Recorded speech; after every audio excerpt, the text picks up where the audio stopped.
Opening up about your sexual fantasies with your partner can feel so vulnerable, but with great risk comes great reward. Sharing parts of yourself that you usually keep private can be incredibly connecting and really deepen intimacy. But I know it can feel super risky. The fear of judgment, rejection, or shame that so many of us carry around our erotic selves can make it seem almost impossible to open up to a partner about those kinds of thoughts, even if you have a really wonderful and safe relationship otherwise. But by keeping sexual fantasies, desires, or wants to yourself, you're not only missing an opportunity to deepen intimacy, but you're missing out on an opportunity to know yourself sexually better, expand your sexual horizons, and get to experience new things. Now, I don't think you need to share every fantasy or every part of your sexual self with your partner. I think it's really healthy to keep a private, personal, sexual relationship with yourself. Or maybe there's a fantasy that might feel too hurtful for your partner for a variety of reasons. So it's totally okay to keep certain aspects of yourself personal. Let's explore how you can start discussing fantasies with your partner to approach this topic with sensitivity and really foster a deeper connection with your partner. Hey there, I'm Consul. I'm a licensed marriage and family therapist and a certified sex therapist here to help you have better sex and relationships. Before you ever approach your partner with a fantasy, the first thing you want to do is some self-work. Know your why. Know why you want to share this fantasy with your partner. Understand what it is that you want to get out of sharing with them. Clarifying your intentions can help guide the conversation and help set the right tone. Are you sharing because you want to deepen intimacy by sharing a vulnerable part of yourself, but don't necessarily ever want to act out or try to figure out how to incorporate this fantasy into your sex life with your partner? Or maybe you do want to explore how to incorporate aspects of this fantasy into your sex life. Or maybe you ideally like to explore and actually do and act out this fantasy. Or maybe you just aren't sure how far you want to take it, and that's okay too. As you reflect on this, remind yourself that fantasies are totally normal and healthy, no matter if you want them to stay in your head or if you actually want to act it out. Once you've done your self-work, it's time to approach your partner. And instead of diving right into the deep end of the fantasy, first start with acknowledging the vulnerability of this conversation. Talking about fantasies can leave you feeling really exposed, especially when the fantasies involve taboo or potentially perceived embarrassing elements or things that might evoke feelings of shame for you. So as you approach your partner, start with acknowledging the vulnerable risk you are taking. This sets the stage for safety because it cues your partner in that you're about to share something vulnerable and primes them to respond with sensitivity.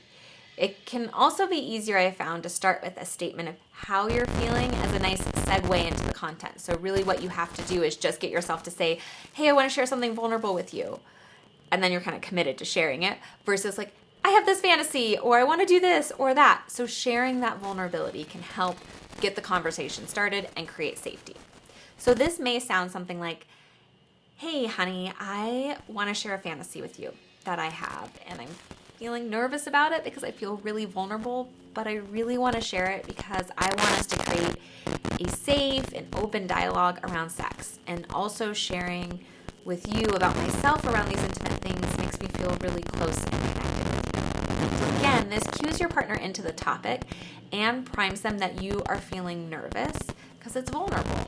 Now, if you also noticed in that example I gave, you're adding in a why of like why you want to have this conversation is it helps you feel connected to your partner. Providing this context that this is vulnerable, here's why I want to have the conversation can really help set up the conversation for success because your partner is seeing you come in vulnerability and they're understanding why you're wanting to share this. It creates connection and deepens intimacy with us. Now, if all of that still feels too scary, you're like, Lauren, I cannot do that. Back up a step and start with talking about what it would be like to talk about fantasies. So this may sound something like, honey, I'd really love to be more open about talking about our sexual interests and fantasies. I really think it'll bring us closer and help us maintain a great sex life. But I feel really nervous about it, and I'd first love to just talk about what would help make these conversations easier for both of us. So for me, what makes me most nervous is XYZ. How do you feel about these conversations? So this again is getting you guys to start talking about sex and fantasies, but in a way that's a little bit removed. So it's still really vulnerable, but it's not diving into the actual content of the fantasy, which most people find to be some of the most scary pieces. But you're getting to talk about sex in a way that is also problem solving of how do we make these more comfortable while sharing vulnerably. It's a great way to ease into these conversations. While you're communicating, you want to make sure you're communicating without pressure. The word fantasy can be a little scary or triggering for some people because we as a society do not do a good job with normalizing talking about sex. So fantasy can feel really loaded and evoke some preconceived notions about it. We want to make sure there is no pressure in this conversation. We don't want to activate your partner and create any defensiveness. So you really want to set this tone in this conversation early on. So acknowledge that while you are sharing a fantasy, there is absolutely no pressure to act on it, even if that's something you ideally would like to do.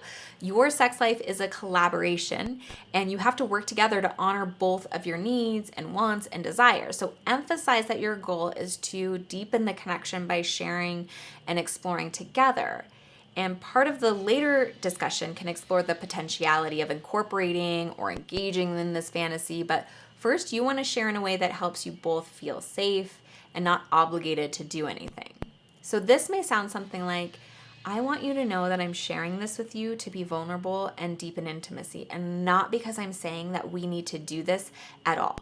There is absolutely no pressure whatsoever.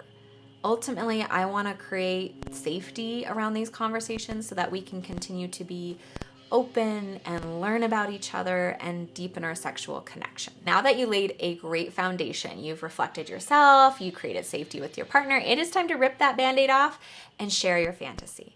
Now this is going to sound different for everybody. So you could start by saying, I get really turned on thinking about, or sometimes when I masturbate I think about, or I often wonder about, or I get really excited when I think about. And share why this turns you on. Is it a feeling of being in control or out of control, or seeing your partner experience pleasure, or trying something totally different, or being in a role that is totally opposite or similar, or having a sensation or experience or feeling? There is no right answer. And maybe you don't totally know. So just share what you do know or what comes up for you. Again, this is about vulnerability and openness. After you've shared, your partner may not know how best to respond. They may want to be supportive, but may be not clear or sure on how to respond best or what to do. So tell them what you would like, what would be helpful.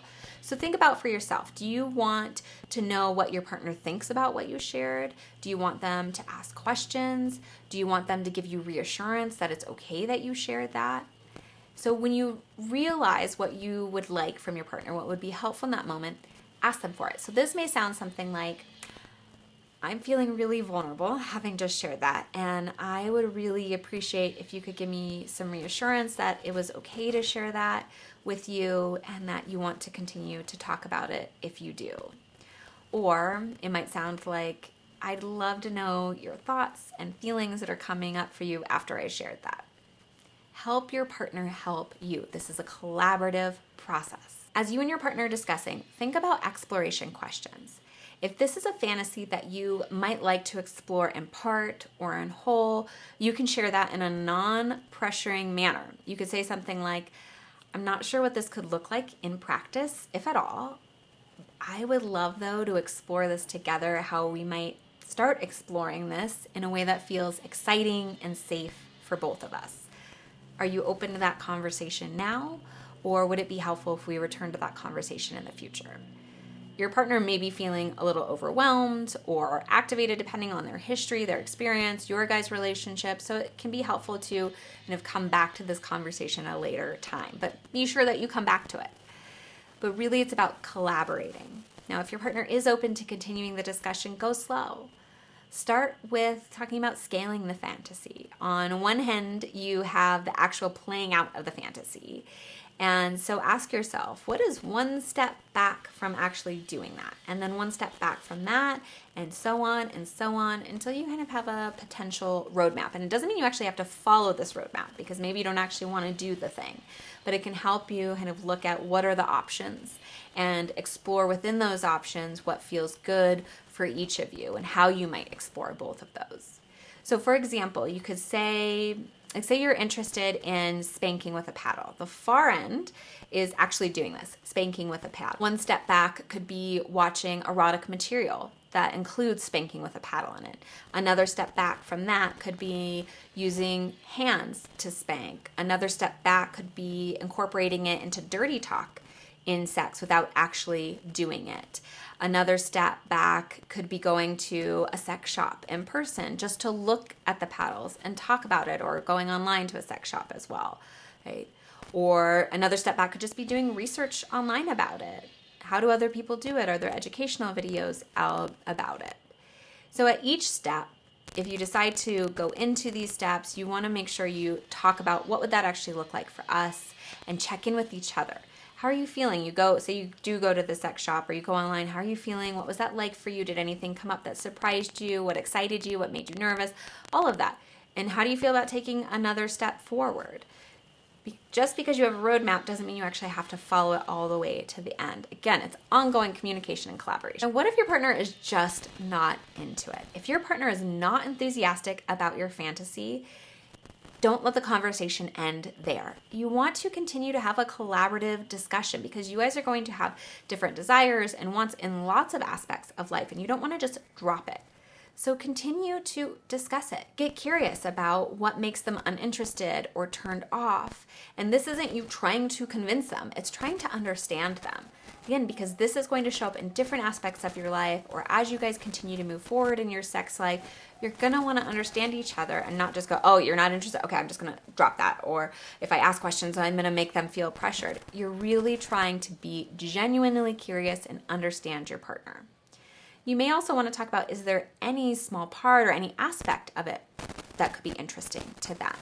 Is there a step back version that they could find some interest in? Now, if they really don't want a part of it, if they really are a hard no, then absolutely you guys have to honor that. So then you want to talk about, well, what does the partner who is interested in it, how can they continue, if at all, to explore it individually? Is it maybe watching erotic material on their own or fantasizing about individually? Or how important is it for this partner to explore this? So really understanding all aspects of that. Just because your partner's not interested in something doesn't mean that you have to let go of it, but you still have to do it within the boundaries that you guys have agreed upon within the relationship. Using these tips, I hope you're able to go forth and have amazing conversations with your partner about sexual fantasies.